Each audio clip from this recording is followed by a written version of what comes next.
Carlos Yulo's mother speaks up about mukhang pera accusations. Nagpaunlak ng panayam ang ina ng gymnast na si Carlos Yulo para sagutin ang mga akusasyon laban sa kanya.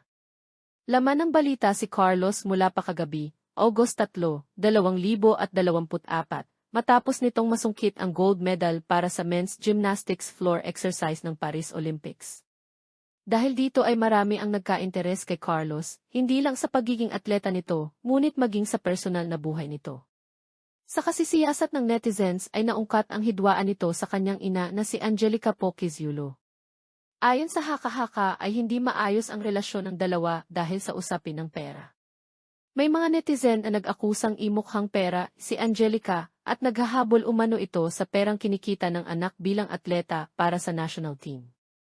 May mga nagsabi pang winaldas umano ng pamilya ni Carlos ang pera na galing sa mga kompetisyong sinalihan nito dati at nang walang pahintulot mula sa 24 anyos na atleta. Sa pagsisiyasat ng ICI, Philippine Entertainment Portal, ay lumalabas na Pebrero 2023 pa nang huling nagkaroon ng ugnayan ang mag-ina, at least sa social media. Carlos' mother Lyra side issues. Sa panayam sa ina ni Carlos na in-upload ng Bombo Radyo sa Facebook page nito ngayong linggo, Agosto 4, ipinagtanggol nito ang sarili laban sa mga malisyosong akusasyong kumakalat online. Ayon kay Angelica, bagamat hawak niya ang bank passbook ni Carlos, ay hindi niya ito kailanman inangkin at itinuring na sariling pera niya.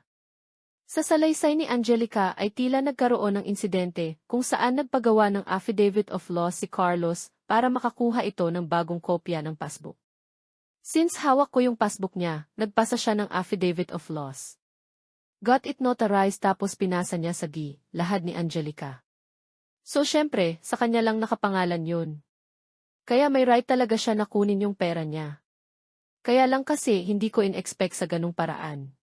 Kasi binigyan ko pa siya ng benefit of the doubt na kukunin niya sa amin ng maayos na paraan. Ibibigay naman namin. Dagdag pa niya, as far as I remember, December 2022, nagpunta kami ng bank o nag-update pa kami ng signature niya.